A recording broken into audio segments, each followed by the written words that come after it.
Good morning and welcome to Pot Up with Matthews in the morning. That's John Cornell, Shane Matthews, every Monday through Friday, 8 to 9 a.m. You can check us out on Facebook Live, YouTube, Spotify, Apple Podcasts. Yeah, baby. Multiple ways to watch this show. You can also go to the website, potupwithshane.com. You can watch all the previous episodes there as well. But you also can go there, put in your score for the Super Bowl, and you will win a prize if you pick the score close or correct. I think it's fun, and the Super Bowl, man. There's lots of little contests that you can involve yourself with, and we'll get to that in a while. Who do we have today on the show, QB? Well, today on the show, coming to you live from the Crime Prevention Security System Studios, will be Frank Frangie. Longtime sports writer, journalist, whatever you want to call him, has his own talk show over there at 1010XL. In Jacksonville. He's also the play-by-play guy for the Jaguars. Longtime Gator. Get his thoughts on Gator football, Gator basketball, talk a little bit about the Jags, and then his thoughts on the Super Bowl. All right, so a lot happening this weekend. We'll have quite a show on Monday and Tuesday. Next week, after we talk about everything, of course, the Florida Gator basketball team will be playing at Vanderbilt, Nashville, Saturday, tomorrow, and a chance to stop this 3-game skid. I think this comes at a good time in the season for Florida to play a team that's winless in the last 2 years in the SEC, it seems. And so certainly Florida has a chance to get back on the winning track and maybe try to correct some of the things they've been really missing on, like allowing teams to go on these long runs in the second half, specifically in basketball games. But we'll talk to Frank about that. At QB, the Super Bowl is quite an event. It's one of these big, to me, the Super Bowl means the end of football. Now, of course, we have the XFL starting in a few weeks. But to me, the Super Bowl is like the end for the season. Well, it is. It's the last game. But I mean,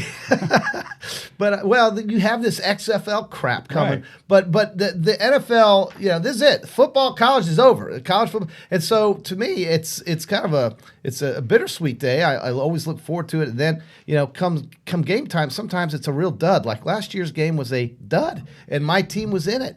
And they lost. They didn't even score a touchdown. So it was a brutal day, or finish to the day, I should say. It was fun planning the day and having a party and all this. This year I'm not having a party. I'm going to a party. But do you have any Super Bowl memories that stick out for you right now at 8 o'clock in the morning on Friday before the game? I really don't, because one thing is you didn't play in one. I never played in one. Right. I played on a lot of bad football teams in my 14 years. We didn't even make it to a championship game. I mean, let's stop we weren't for a in the playoffs very long. Bears, Bengals, Bills, Redskins, Panthers. I mean, you just really got the wrong end of that deal. That's okay. Go ahead. You got paid. Yeah, so I have no memories of the Super Bowl. I enjoy watching them. I think this is going to be a really good one. I think it's a great matchup of teams. Super Bowl 54. I'll give you my pick at the end of the show. But you were a vital part of my greatest Super Bowl memory. How many memories do you have in the Super Bowl? One. And it was a great game. It was a great game at the end. It was Super Bowl 36.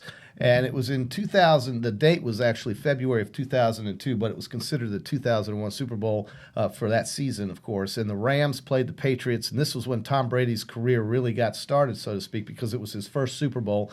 Adam Vinatieri broke my heart with a 47-yard field goal to win the game for New England, but it was the drive that Tom Brady led to get them downfield to win the game. The Rams were going in as a 14-point favorite. I was absolutely convinced, with the greatest show on turf, that they were going to just kill New England, and it didn't work out that way. Now, this was coming off of 9/11, which was a few months before, so there was a lot of security. It was a very emotional day, especially when U2 played at halftime, and they had all of the victims of 9/11's names coming down a tapestry from the roof of the Superdome, and it just brought the whole place to tears. It was amazing, and I'll never forget a very large woman wearing a Patriots jersey grabbing me out of the bathroom and saying, "You are a cute little Rams fan, but don't you worry, son, we're all on the same team." And she was crying her eyes out, and it was very emotional. But the Rams and the Patriots played a pretty interesting game. It wasn't a great game play-wise, but it was certainly a very noteworthy Super Bowl. It was in the Louisiana Superdome, and you got me the tickets to the game. I had to pay for them, of course. So nobody gets free tickets. No, I get it. But back then, the price of the tickets, and this will lead me to my next point, were dramatically lower than what They were. You probably pay what, $1,500 a piece Yeah, for them? no, I think I paid about $1,500 for both of them. I mean, Maybe so. I don't know. You got them from a friend in the league that was selling, and you were nice enough to allow me to buy them from you. As I walk up to your mansion in the neighborhood there, and you had your slippers on and your nighty Did I nights. have a robe on? Yeah, I think you may have, or your I've never pajamas. worn slippers then or a you robe. had pajamas or something on. It looked like you had just gotten out of bed, but you got me those tickets, and I wrote you a check back in the day when we wrote checks. And There was no Venmo back then? there was no Venmo or Cash App, and so I'll always love you for that. And What's the ticket prices going right now? So that's where I was going with this. For nosebleed seats, which is right about here at this stadium behind us. Here, That's a good nosebleed seat. It's Actually, probably be over in the corner it somewhere. could be, end yeah, zone. it could be right. $5,600. So it's certainly become corporate ticket? Per ticket in the nosebleeds. Good gracious. And so it's become corporate entertainment, and a lot of times, and you've said this, but you go in there, and now in the case for me, going to that game was a college atmosphere. It was the Dome. It was emotional. Patriots were crazy. Their fans were crazy. The Rams fans from St. Louis were into it. But it seems like the game doesn't have that feel of an Alabama Clemson or a Florida Georgia or No. and it is truly a corporate entertainment. Majority of those people that go to the Super Bowl, A, they could care less about the teams. B, this is the only football game they've seen all year long because they work for some huge company and they give them the tickets. Right. And they go for the halftime show. Well, and with that, I'm really not sure why they have. Well, I do know why they have J-Lo and Shakira, because the game's in Miami, and it's a Latin flavor that you will get. But when was the last hit they sang? You got a hit for J-Lo and Shakira? No, I have no idea. I mean, the answer is they haven't had one in years. I don't know if the kids watching today could help me out with that. Taylor probably knows.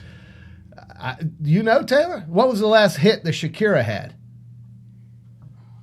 Come on, She did the theme song for the 2002 Olympics. I mean, believe it was. that was 17 years ago, to 18 years ago. So she hasn't had a hit. She's a very popular, obviously a popular Latin American singer in Spain and all this. But this is the Super Bowl, and then J-Lo. Who would you like for them to have? J-Lo is. I liked U2. I mean, that U2 halftime show I saw in 2001. They've already done it once. I know, but it was a long time ago. And J-Lo, I mean, she's an actress to me. She's Alex Rodriguez's wife. I don't. I mean, what song does she say? Can you name Jenny of the Block? Jenny and the Block.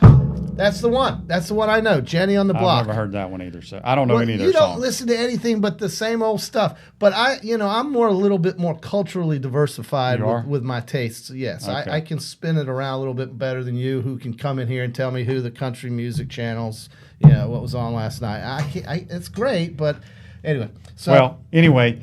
Now, let's get back to sports. I was talking about the Super Bowl. This is the stuff that matters. Well, I just want to let people know, again, if you want to tune in, we're going to have Frank Frangie over from Jacksonville talking on the program around 8:30ish. Also, as JC mentioned, Gators play Vanderbilt tomorrow night, 8:30 in Nashville. If you want to send us a text on the Titan MRI text line, 352-353-7465. We have a couple of texts here. Also, in the news, you heard it here first on Pot Up with Matthews in the morning. We told you that Charlie Strong and Kerwin Bell would both be analysts, which I think that's a great addition to the coaching staff. And people need to realize, as an analyst, they are not coaches. They sit in on meetings. They give ideas. Yeah. They go out to practice. And they watch. They just walk around. They are not allowed to coach at all. So it's like I told you, when coaches get fired, another coach brings them in just to have an extra ear, extra eyes, and it's a way that they can stay in the game, and then they will be hired by another coach next year. So usually on an analyst, like 1 year. Now, for whatever reason, Butch Jones is just hanging out in Tuscaloosa. It's not a hard place to hang out and watch football. But because he's still being paid by Tennessee. Hey, and it's something when Alabama goes to Knoxville or plays in Tuscaloosa and they beat up Tennessee. Butch Jones is getting paid by the school he coached that fired him to stand on the other sideline with Red and then smoke a cigar afterwards. Some comments on Facebook Live. We have Brent saying Prince had the best halftime show also in Miami. He liked that one. And then Brent wanted to know, No. can they recruit as analysts? No. And the answer is you no. Cannot, you can only send your 10 coaches out on the road. There you go. Now, when they come in for their visit, obviously, they're on campus, so Kerwin can sit down with little Jimmy or Charlie Strong. They can talk and things like that, but they cannot be out on the road Did recruiting. you break this story? Did you break this news, QB, on Pot Up? I with could Matthews this have. morning? I did break it, but I could have really broken it. But What? I'm not really a media guy, JC. Well, Anyway, we got a text here from Daryl. He says, "Good morning, guys. Do you feel this is a must-win for the Florida Gators tomorrow night?" Yes, Daryl. But A, because we've lost 3 in a row. They have to win. B, Vanderbilt's a bad basketball team. And Vanderbilt hasn't won an SEC game 2 years. in almost 2 years. So you have to find a way to win this game. As with 11 regular season games left, I think we go 8-3, and then we're going to have to win a couple of games in the tournament, in my opinion. What were some of those other comments we had there, Vincent up there at the top? Scroll down. My most memorable was Super Bowl 35, Ravens versus Giants. No offensive points scored by the Giants. 35-7 Ravens drop. So obviously you're a Ravens fan, Vincent. Freddie, it will be a 2 to 3 touchdown differential. 49ers by 2 touchdowns. I'm sure QB would take the Chiefs with 14 points, no doubt. We have a text here on the Titan MR text line from George. George, I'm not sure what George is saying. He just says, best halftime Super Bowl entertainment. I don't know if he's asking us or if he's thinking that, told you that mine. Shakira and J-Lo are going to be the best. No. And Well, we don't know that. Well, they're not. Down in Miami, I guarantee you. They'll be Do you think they'd excited rather about have it. Do you them think down there? anybody watching in Kansas City would cares in the middle of Kansas somewhere? Well, there's not going to be many Chief people there. What do you mean? What? I'm telling you, there'll be about 10,000 Chiefs fans, There are more 10,000 than that. There's more than 49ers, that. Maybe and not then in everybody the else is stadium. corporate people that don't care to win. Excuse me, but okay. Well, no, that's true. I get it, but the Chief fans travel. I mean, they may just be going to Fort Lauderdale to stay out the hell out of Missouri. You know what I mean? At this They time could. of year, is it nice in Kansas City this time of year? Usually not, but it could be today. It could be a beautiful day. No. We can have Taylor look up the weather. Well, I would choose Fort Lauderdale and South Beach over Kansas City, Missouri this time of year, and probably every time of the year. Brian, U2's halftime was the best of all time. Thank you, Brian. I can't disagree with that whatsoever. I was there. I loved it, and I think you're right. What else you got? I want Kansas City to win, but I think San Francisco's defense will be the difference. That's John. Their defense is tremendous. Robert Saleh, who actually spent some time in Jacksonville, and we'll ask Frank maybe about that. Also is the San Francisco defensive coordinator and has just done an amazing job. They've got some great players, D. Ford, Quan Alexander. D. Ford, by the way, is a guy who played for the Chiefs, moved into free agency, and went to San Francisco. So he's playing against his former team, and he has been a real disruptor for the 49ers defense. Patrick Mahomes, we mentioned him.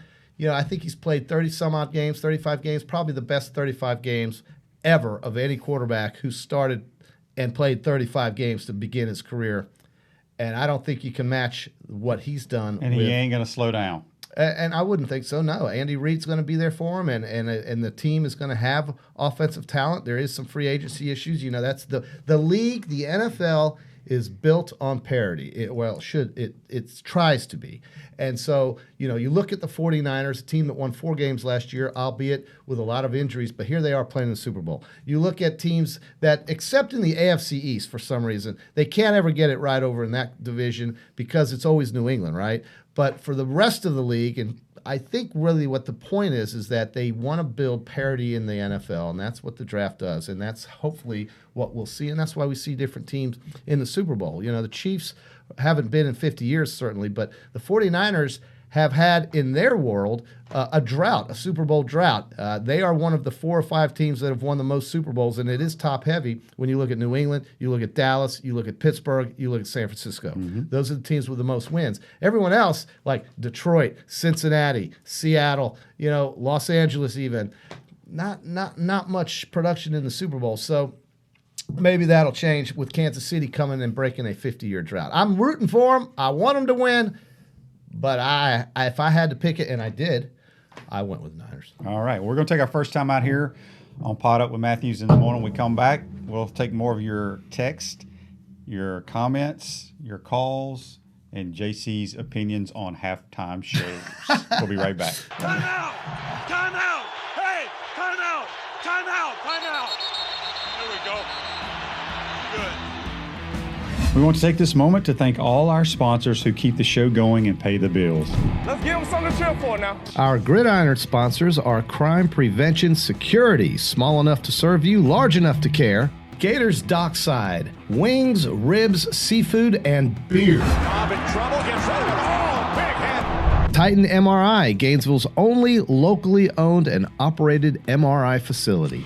Our touchdown sponsors are Radware Promotional Materials, Doreen Weeby Realtor, Gator BTW, Campus USA Credit Union, Celebration Point Town Center, Miapa Latin Cafe, Davis Gainesville Chevrolet, Adams Ribs, The Keys Restaurant, UF Mover Guys, Union Home Mortgages, Okido America Martial Arts and After School, and Tropical Smoothie Cafe.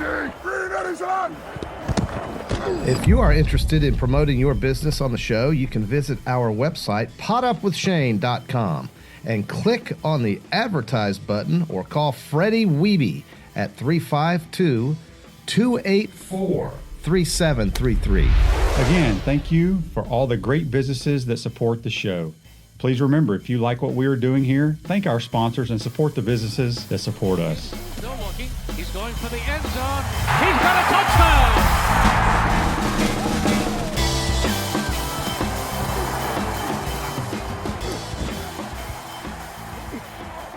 I have so many ideas. All right, here we go. Celebration Point is where the Gators come to celebrate with premium brands like Bass Pro Shop, Nike, Palmetto Moon, Regal Cinemas, and coming soon, the HBC's new restaurant, Spurrier's Gridiron Grill. We will see you at Celebration Point where the Gators come to celebrate. Welcome back to Pot Up with Matthews in the morning from the Crime Prevention Security System Studios. John Cornell, Shane Matthews. What you got, JC? I like the Super Bowl because of the prop bets. Prop bets are basically picks that don't involve the finality of the game and that are secondary bets that you can make if you're betting on the Super Bowl in Vegas or wherever. Where, by the way, there's more money bet on this game than anything else. And they're kind of like, okay, for instance, what will be the result of the coin toss? You can bet on that. All right, let's you and I bet on it. I'm taking tails. I'm going tails. Oh. Will Demi Lovato complete the national anthem in less than 2 minutes? I'm going to go no. I don't know, but if you were friends with Demi Lovato, you could ask her. Yeah. And then you could go make a lot of money in Vegas. Well, I think she has a clause where she can't tell anybody? Yeah. Will there be a score in the first 6 minutes and 30 seconds? Yes or no? Depends on who gets the ball. I think that's true. How will the first points be scored? Touchdown, field goal? Okay, safety. Will the jersey number of the first player to score a touchdown be 1 to 24 or 25 to 99? Well, now back in the old days, I would have said from 25 to 99 because receivers back when I played had to be in the 80s. Right, but then Sammy Watkins is wearing. Mecole Hardman's 17. Yeah. Tyreek Hill's number 10. Yes. Debo Samuel's 19. So you're liking 1 to 24. Yeah. Okay, who will score the first who will score first in the second quarter? You pick one of those two teams. How many points will be scored in the first half? Less than 26.5, more than 26.5. I'm saying more, but a lot of times, like last year, these offenses just, after 2 weeks off, something happens. I don't understand it. Will the score ever be tied after it's 0-0? That's another bet you can make. Sure. What will be the largest lead by either team? More than 14.5, less than 14.5. I'm saying less. Will there be a touchdown in every quarter? Yes or no? Will there be at least one missed field goal? Yes or no? I think yes is a good bet, but they may not kick many field goals in this one. How long will the shortest field goal be? Shorter than 27.5 yards? Longer than 27.5 yards? I mean, how many players will attempt to pass? More than 2.5 players or less than 2.5 players? Ooh, I like more. I think there'll be a couple trick plays. Do you? Okay. I think Debo Samuel will throw a ball. It could happen. Who will have more receiving yards, Travis Kelce or George Kittle? That's a good bet there. That's probably the two best tight ends in the league. Yeah. Wait, what was the question? Or the prop bet? Who will have more receiving yards, Travis Kelce or George Kittle? I'm going to go with Kelce.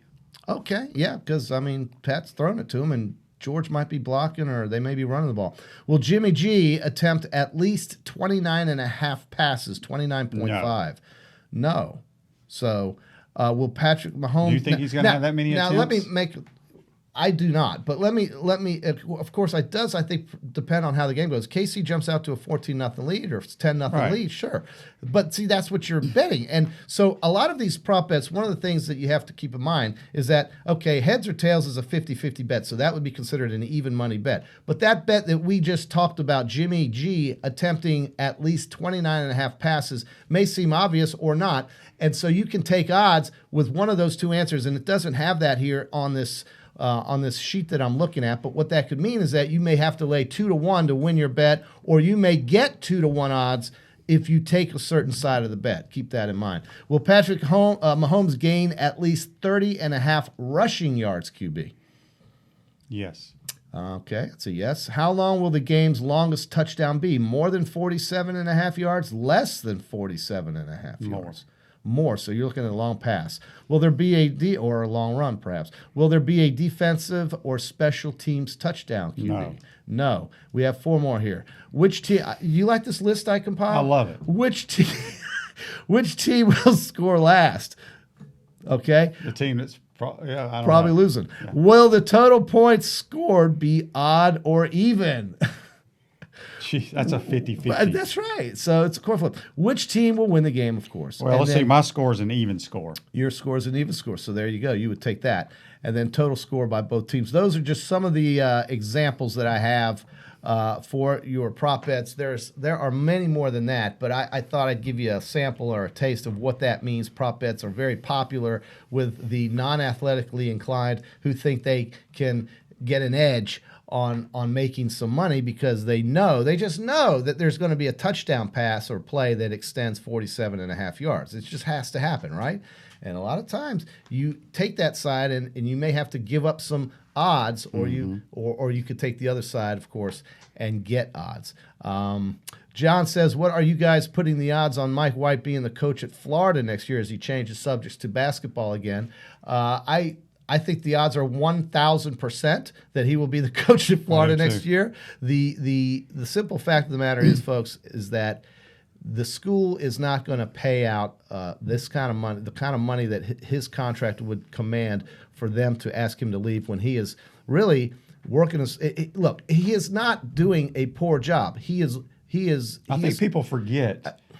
Go ahead, Jason. No, finish. People are forgetting we're missing a lot of shots. And we're not as gifted and as physically talented as the teams we're playing. Right. We're not. I don't care what the 5-star ratings say and that, and the other. Right. But this is not Kentucky, folks. This is not North Carolina, Duke. They don't just go through coaches because we're having a cold spell here. Well, here's and I don't think there's a – go ahead. Here's what's interesting. Calipari. Do you know how many national championships Calipari has? One. Right. So listen, he's got one more than Mike White. True, but the fairness to John is that the kind of player he recruits typically leaves.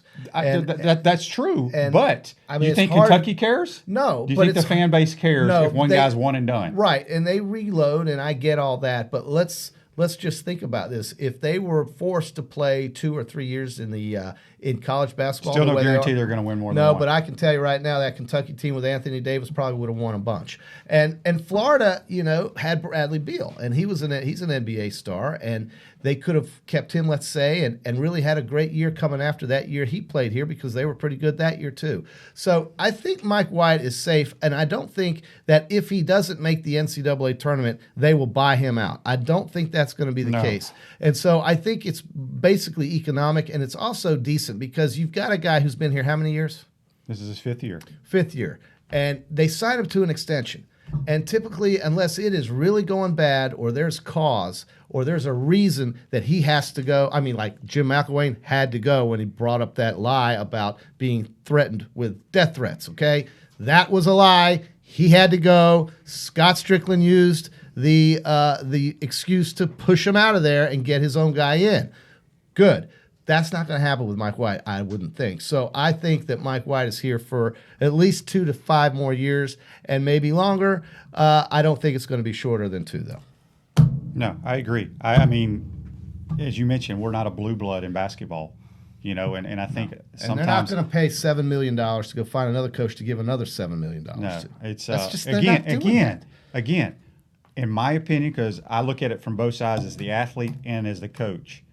Sometimes the players have to play better, and sometimes when you're more, the other team is better than you and more athletic than you. There's not a whole lot you can do. Right, and I think we're kind of overreacting a little bit because I say, and you laugh at this, but this is a young team, and they will get better as they get older. I there's some merit to that, but they've played 20 games. Sure, and there's that's other just teams. 20 games, well, Mississippi State's a young team.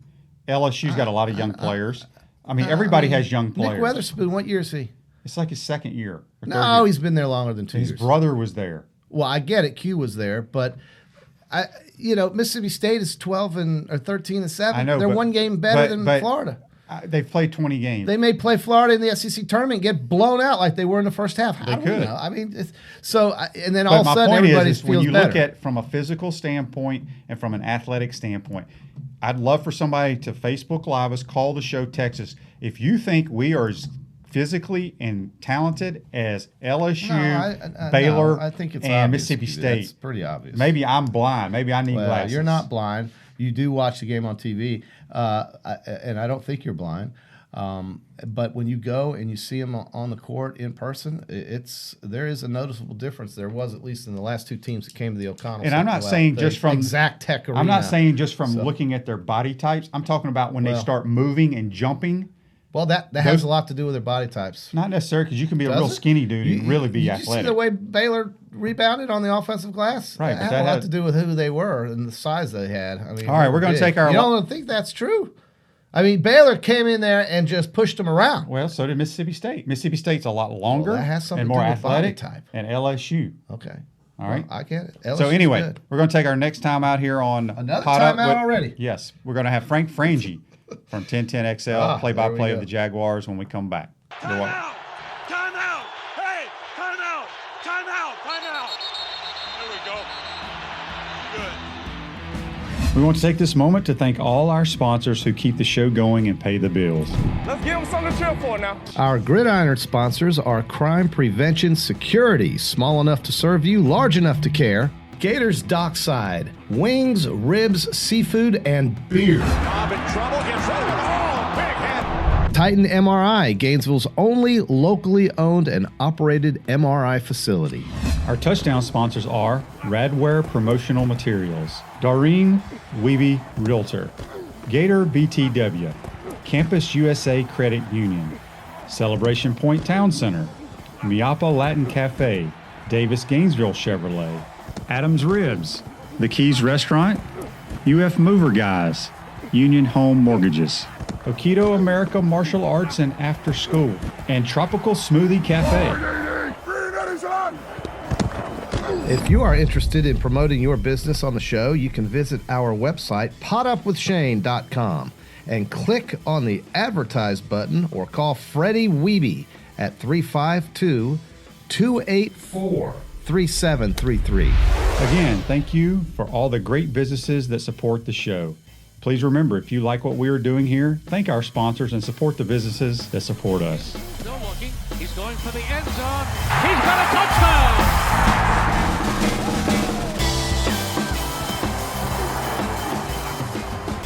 Welcome back to Pot Up with Matthews in the Morning from the Crime Prevention Security System Studios. John Cornell, Shane Matthews. We're going to go straight to the Titan MRI phone line, and we're joined by my good buddy Frank Frangie from 1010XL over in Jacksonville. He's also the play-by-play voice of your Jacksonville Jaguars. Frank, welcome to the program. How are you, my man? Shane, I'm doing well. How are you and John this morning? Good to talk to you. Great. Thanks, Frank. It's great to have you with us. Shane, go ahead. Yeah, Frank, we're gonna talk a little Gators first before we dive into the NFL and the Jags. Yep. You know, Dan Mullen, year two, obviously he's won back to 10 games, 11 games, 2 New Year's 6 bowl game wins. Give me your thoughts real quickly on what Dan has done with this program, and do you think Florida is now back to where it used to be, in the Spurrier era and when Urban was here? You know, Shane, I think the trajectory is there. I'm not quite sure. I think there's an elite level of college football. I think Clemson's on that level. I think Alabama's on that level. I think Ohio State's there. I think Georgia's kind of there. LSU was there last year. Let's see if they stay. I think that's kind of the top tier. I think Florida's at the very top of that next tier. I think they're next in line. They're right there with Penn State or whoever else at Oregon. So I think they're very close. But I think they're headed to where they were in your years, in the Spurrier years. Look, I don't think the thing could be any more upwardly mobile. I think they're going to be really good next year. He's proven what a good quarterbacks coach he is. I think Kyle Trask goes into the year as the preseason All-SEC quarterback. I'm astounded at how good they've been. The one question people have is, will he recruit elite talent, the 4 stars and the 5 stars? And we'll see. I think they're even with the transfer portal. I even think they're kind of making up ground there. So I'm elated with what he's done with the program. Yeah, and I agree. You know, there's always been a knock about Dan and his staff recruiting, but here you're at the University of Florida now. Once we get that football facility built, and I've been pounding the desk about getting a football facility for years, it will definitely help because it is definitely hurting us in recruiting. Frank, when you look at what Kyle Trask did this past season, you followed Gator football for many, many years. Have you ever seen a story like this? And if Joe Burrow's not around, I think Kyle Trask is the talk of the country. Well, yeah, I've seen 2 or 3 stories like that. You're one of them. I think Kerwin Bell's one of them. I think I've seen guys that, when given a chance, and look, dude, nobody knows it better than you do. When given a chance, you figure out how good they are. I don't think people realize how quick he would process. Look, Felipe Franks was a wonderful Gator, Shane. He was a good person, a tough-nosed, hard-nosed guy. But I don't know that he was ever going to process things as quickly as Kyle did in today's football, college pro, whatever. Get through your progressions. I'm astounded at what Kyle did. Very quick processor, very accurate passer, not the most athletic guy. Good arm, maybe not a great arm, but I think that's a storyline that Florida people like me have followed forever. It was Shane Matthews, it was Kerwin Bell, it was guys who, when you finally give them an opportunity, are really good. He's next in line. I can't wait to see what Kyle Trask will be if he has a whole year as the starter, when he's the guy getting people together in the offseason, when he's the alpha guy, when he's the guy that shows up at SEC Media Days. I can't wait to see what he's going to do. I think the sky's the limit for this. We're speaking with Frank Frangie, the voice of the Jacksonville Jaguars. Frank, let me switch over to basketball briefly for a moment, since we're in the season right now. And here's a team at Florida that's lost 3 straight games. What is your assessment if you've got one? And right now, with 3 straight losses, this team is kind of in the need desperately for a win. How would you assess what's happening and what needs to change? Yeah, John, I think the dagger was Tuesday's loss. I thought up until Tuesday's loss, everything was sort of excusable. You know, I think they had lost only twice at home to Baylor and FSU, 2 of the best 5 teams in the country. I thought everything was excusable till Tuesday night. They win Tuesday night, they'd have been 13-7, 5-2 in the league, and everything's okay. That was a bad loss. They've got an odd collection of ages and sizes. They're very young. Their veteran guys are only sophomores. Probably their best 6 players, 5 of them are 6'5" and under. So it's an odd mix of ages and sizes. And I don't think Mike's figured out how to play it yet. I still don't think they know the rotation. The other part is they play hard. I do. I think they have some lapses defensively, but I think more times than not they play hard. John, they can't shoot it. And if you can't shoot in today's basketball, if you can't shoot it, Noah Locke's their best shooter, and he's just okay, really. This isn't Michael Frazier or Lee Humphrey now. Okay, this is their best shooter is just okay. So if you can't shoot it at all, and I don't think they can, everything else has to go right. They're not big. If you're not big and you don't shoot it, you're in trouble. I think they play hard. I think Gator fans are way too hard on Mike White. I like Mike White. I think he's going to be the coach there for a long time. Mm-hmm. I mean, he's won 5 tournament games in his last 3 years, but they're reeling right now. I think that loss Tuesday could be the dagger. I think now they've played their way onto the bubble. I don't think they were a bubble team until Tuesday. Now, look, they've got 6 winnable games coming up before a brutal end of the season. Well, they got to make some hay. They got to win 4 or 5 of these next 6 and then see where they are. Yeah, that's 12-8. I saw actually it was before the game, Joe Lunardi had them as the 5th SEC team. Currently as a 10 seed. What do you just mentioned that you think they were on the bubble? I guess what you said 4 or 5 wins in the next 6, or what's going to get them off the bubble? Yeah, that's probably right. Probably 5-1 in the next 6 games. They're all winnable games. But then after that, the brutal stretch comes. Then comes the 2 Kentucky games, the LSU rematch. There's the last. You look at those last 4 or 5 games are tough. So these next 6, I think they got to win 5 games. I think if they had won, John, on Tuesday night, they'd have been, again, 13-7 and 5-2 in the league. I think you'd have seen Lunardi had them as a 6 or 7 seed. Now you saw what happened. Again, I think they're squarely on the bubble. I think this is a really critical time. I mean, the schedule maker didn't do them any favors with Kentucky on February 22nd and then again on March 7th, right before the tournament. So Kentucky, LSU, Tennessee, at Georgia, and then Kentucky again. So I think you're right. It's time. Is it time to hit the panic button? Is that what you're saying? No, I think, but they got to win 5 of the next 6 games. Okay. I think they have better rosters, including Mississippi State. I think they have better rosters than the next 6 teams they played. I said 7 straight, they'd had a better roster. When you have the better roster, you better win the game. Yeah, very true. We're speaking with Frank Frangie from 1010XL over in Jacksonville, also play-by-play voice for the Jaguars. Frank, switching gears to the National Football League. Let's talk briefly before we get to the Super Bowl about the Jags. They go 6-10 this year. Who's your quarterback going to be next year? And also let's talk about Jay Gruden. Do you like the hire of Jay Gruden? Yeah, I'll take the second one first. I really do. They needed a veteran guy in here, Shane. They needed a guy who's been around the league, who's been around football, who's been around quarterbacking. It was a great hire. Look, they interviewed Ken Wisenhunt. They interviewed Ben McAdoo. They interviewed guys that have done this a long time. Scott Linehan. And then they wound up with Gruden. I think Jay's a good football guy. I think he was a really good coordinator in Cincinnati. He struggled a little bit as a head coach in Washington. But Shane, you know that story. Everyone struggles with under Daniel Snyder, so I don't hold that against him. I think he's a very good coach. I think he's a very good play caller. I think he's a veteran presence. As for the quarterback, I don't know. There's all the stuff about Gardner Minshew. Gardner's a wonderful kid. He had a great to be a rookie in that league, throw 21 touchdowns and only 6 picks, and win 6 games in the National Football League is a pretty astounding year. But I'm not convinced Nick Foles isn't a good player. I think people turned on him too early. I think it's wide open. I think both guys are going to have at it. Look, I think Nick Foles is more likely to win a battle in practice, but is he a better gamer? The reason Gardner was better for them last year, Shane, is because the offensive line was awful. And if you can't block, Gardner's athletic enough to make some things happen off schedule. But you can't build your franchise that way. You got to win games from the pocket. And so once the offensive line is better, and let's hope that it is, I think it's a pretty even competition between those two guys. I really do. Well, Nick Foles, is that a guy that really shines under the Doug Peterson system, if you could call it that? And how does Doug Marrone translate to success with Nick Foles? And secondly, how is Doug Marrone getting along with Shad? I don't really know these things about Doug Marrone. Yeah, first things first. You got to protect Nick. Nick is a pocket quarterback. He's not a very athletic guy. You know, the interesting thing, when he had success under Peterson ran a lot of that RPO stuff. Yeah. And Nick was very good at that. Nick's never going to run the ball, you know, so it was an odd fit. And they also had a really good team around him. I think Nick Foles is a good player. I also think you need to protect him. Nick Foles is way more Peyton Manning than he is Michael Vick, okay? Yeah. He's a guy, and I don't say he's good as he's a guy, but I mean, style of play. He's going to win the game from the pocket. So if you don't protect him and guys aren't open, you're going to have trouble with Foles. I do think Foles could play. I like Doug Marrone, John. I really got to know Doug well. I spent a lot of time with him before games, so I get an idea what they're going to do. I think he and Shad get along great. Doug's a good man. I think Doug had a tough position, was in a tough spot. Yeah. The roster wasn't very good. There was a bad culture from past guys that are now gone. Yeah. I think Doug's okay. I'm rooting for Doug. He's a guy I really like. I'm telling you, you guys would like Doug Marrone. He's a good dude.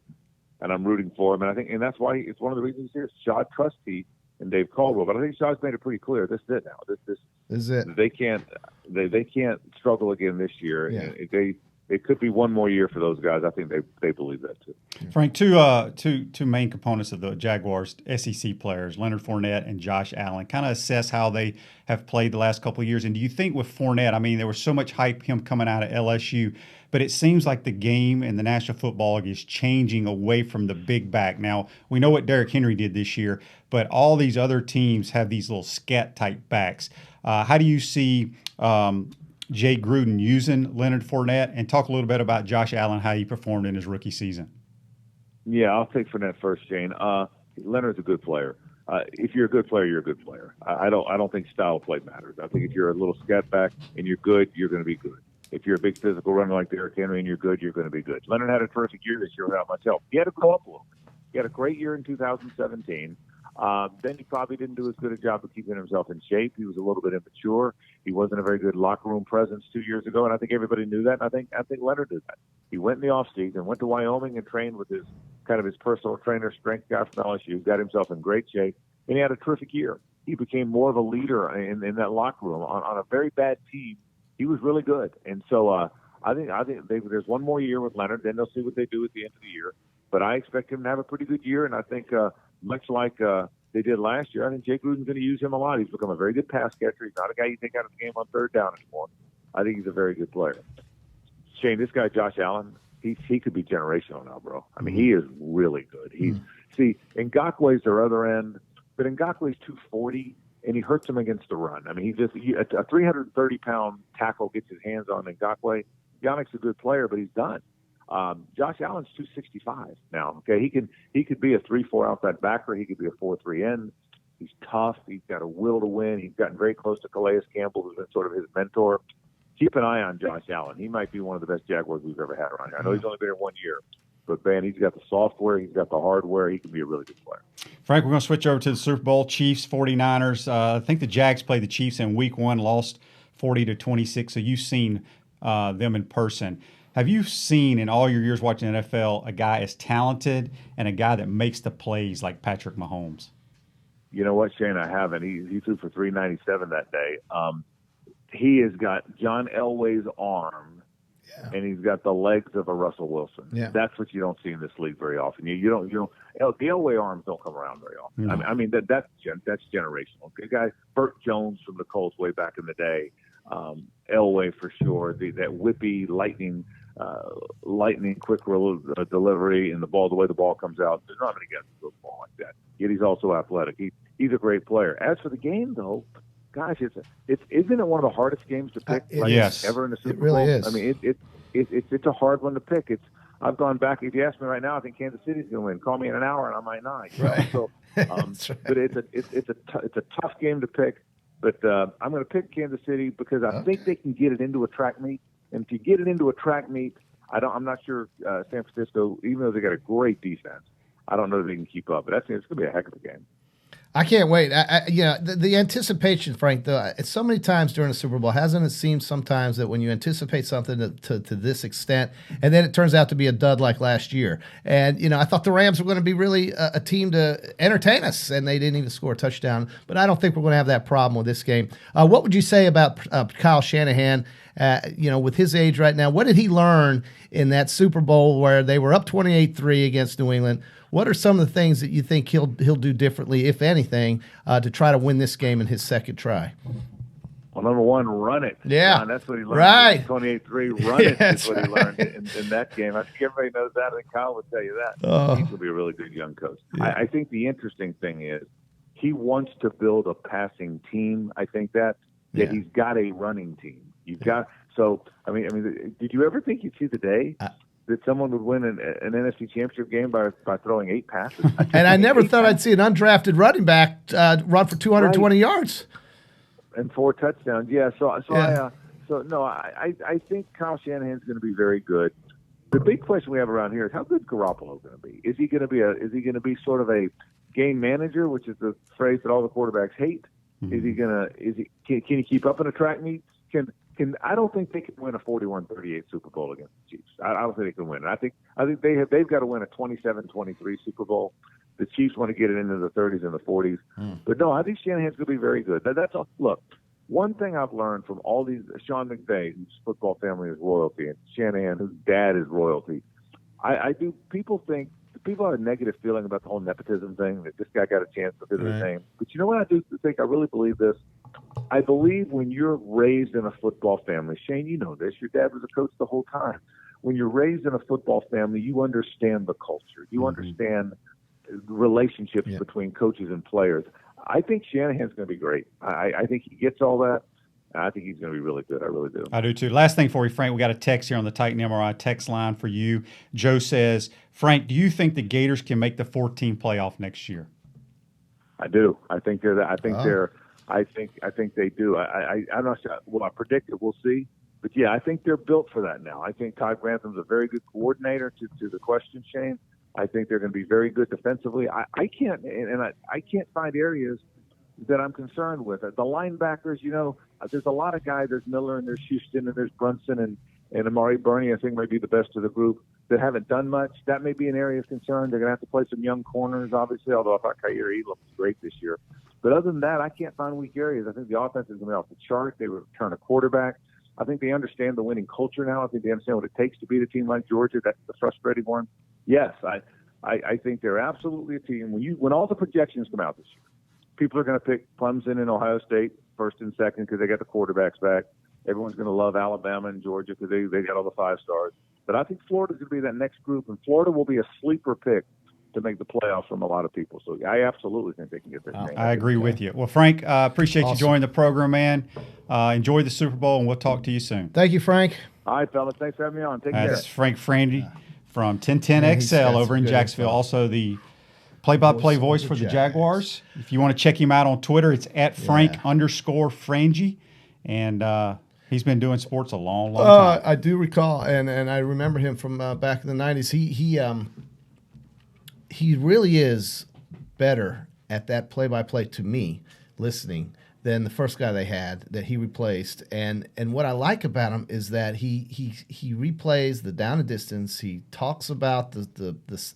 I just like his style. Let's just go there. And I think I didn't know you were a big Jaguar fan now. Well, Jason. I've listened to his call on the radio when I'm driving a lot of times on Sundays on Sirius, and I'll listen to those Jaguar games because I do have a genuine interest in Jacksonville. I want them to win because I like how close it is and how fun it could be for people like us to have a winning team 90 minutes away. I think that would be tremendous. And I want Jacksonville to win. I love their owner. I think he's cool. But I think the problem is that they have had a rough run with the draft. I think they have gotten better, but they've had a culture that just doesn't seem toxic, but it seems like it just doesn't know yet how to win. And I want it to win. And Frank does a great job of describing what he sees on Sundays, and I've certainly covered or followed him on Florida Times Union, 1010XL. He is his sports icon in Duval County and throughout the state of Florida, and I've enjoyed, and it was good having him. I hope we can have him back. Absolutely. We got a text here on the Titan MR hotline from Reggie. Reggie says, NFL refs had tons of bad calls this year. Is there a betting line on the refs screwing up the Super Bowl game or not? I guess that's an arbitrary thing, whether or not you think they screw it up. What does that mean? Could you imagine? Go back to you remember how your team beat the Saints to get to the championship? That's an example of. Could you imagine if game? that sure. was in the Super Bowl? Yes, and I've also seen Seattle get some unbelievable calls against teams like Green Bay at home when they shouldn't have won a game and so forth with pass interference or something like this. There's a lot of pressure on these officials who call games like this because of the amount of people that will be watching, obviously, and the amount of scrutiny that they would be under if they had some controversial plays. And I think in a game like this, Shane, you have a chance to have a lot of controversy because there's going to be a lot of action. These are two dynamic teams. So I hope it doesn't happen. Maybe in the offseason, I don't know if they can do this or not, but the first female official to ever ref a game in the NFL went to my high school, Sarah Thomas, so I know her very well. All right. I don't know if they're allowed to come on talk shows or what have you, but I'll maybe look into that, and we'll see if she's made any bad calls. Well, I'm sure she would say maybe not, but if you ask Coach so-and-so or so-and-so defensive end, maybe I have. The game is Kansas City -1.5.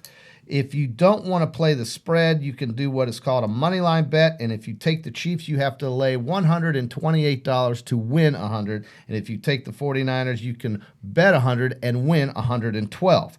The over-under is total points scored. That's 54.5. Pick one side or the other. The game's at 6:30. It's on Fox. I like Tony. No, that would be Troy Aikman. So I do like Tony Romo, I was going to say, but I really like Troy Aikman as an analyst. I like Chris Collinsworth. Those are my three favorite. Do you have a favorite analyst? I think Troy Aikman is tremendous. I think Troy's great. I think Romo's great. I think you like Collinsworth. I do, but I think since Troy and Romo play quarterback, I think they bring more to the table. They describe things and see things better. Well, as a quarterback, I would expect that from you. Maybe Ricky would like Collinsworth's call better because of a wide receiver, or Chris. But I think they're all great, and I think Troy, he won 3 Super Bowls in the 3 times he played, and then the Cowboys were basically torn apart with free agency. So the question for you here is, and I just thought of this, will Patrick Mahomes have a career that resembles a Troy Aikman where he gets a couple of opportunities in the Super Bowl, maybe wins a few or wins them all, but then the Chiefs all of a sudden disappear off the map because of free agency? I don't think there's any way because the way the Chiefs are built and the way what Andy Reid has done with what he does from a scheming standpoint on offense, he's going to find speed. And I think the Chiefs are there to stay a long time. Okay. I think for them to be a team that can make a long, long run, they just need to keep adding to that defensive side of the ball. Well, and when you bring up that defense, they've got the third highest amount of guaranteed money in the NFL playing defense. So those players aren't going anywhere, I wouldn't think, and certainly they are better, and they have to be. That Alex Smith team that Kansas City had was good, but they couldn't stop anybody. And then last year, Mahomes got to the AFC Championship, but they couldn't stop New England when they had to. And this year, maybe they'll go through the door and win it. I'm rooting. I really want Kansas City to win this game, but there's something about the way the Niners play that just makes. As a fan of the Rams, I hate it, but I have to admit they are so good. They remind me of the Steelers. When Terry Bradshaw didn't throw a bunch of passes, how did they win their games? And that's how San Francisco wins. Running the ball, playing incredible defense, and a quarterback that doesn't turn it over. And that's what I see in San Francisco. So I don't know. I'm rooting for the Chiefs, but I think the Niners are going to win. We going to do our picks? Yeah, we're going to have Taylor's got to do something real quick, right? Taylor, aren't you doing something something? Go ahead and play that real quick. Did you know you can listen to Pod Up on Apple Podcasts and Spotify? Well, now you do. First, locate your Apple Podcasts app in your iPhone. Once you've found the app, click on it, search for Pod Up with no spaces. It should be one of the first search results. All you have to do is click, subscribe, and you'll hear all our latest episodes. Now let's do Spotify. Same thing. You got to download the app and then find it and search Pod Up. No spaces, and it should be one of the first search results. On this app, you follow, and once you do, you'll get all the updates on when our new episodes get posted. Happy listening. Happy listening, folks. Happy listening. Voice of God. So, there. JC, All right. We only got a couple more minutes here on the program. I'm going to tell you who's going to win this game and why. I'm going with the Kansas City Chiefs. Yeah. I love both. I love Kyle Shanahan. I I know think you do. he's done a tremendous job. They got a great defense. They ain't going to be able to cover the speed of the Kansas City Chiefs. They may pressure him, but with his athletic ability, he will elude that pressure and make so many plays outside the pocket. I think the Chiefs are going to win 34-30. I hope you're right. The last Super Bowl San Francisco played in, Harbaugh was the coach, Colin Kaepernick was the quarterback, and I think they should have beat Baltimore that day, but they lost. San Francisco has a pedigree of winning Super Bowls. I think they're going to get back on track and win this one because I think even if they fall behind, Garoppolo has that thing about him when he has to throw or do something special, he's able to do it. I've seen it before. You can ask the Saints. You can ask the Cardinals. There are teams that should have beat the Niners this year. They couldn't do it because they couldn't stop Garoppolo. Having said that, I love the Chiefs. I agree with you on everything you said. But I'm going to take San Francisco because of their defense, and I don't want them to win, but I think they're going to win, and I'm going to say it's going to be somewhere in the 28-24 range. Very good game. The total is going to be really close. It's 54.5, and that 28-24 gets you to 52. Your score gets you to 64 points. 64? Okay. I mean, the Chiefs are averaging over 30-something points a game. Sure, but the Niners couldn't sure. stop Seattle. Seattle would go up and down the Niners field. couldn't stop Seattle. Well, they were also hurt. There are a lot of guys out in those games. But I get it. And maybe you're right. And look, happy day for Kansas City. Their first Super Bowl in 50 years. That'd be great. We'll see if it happens.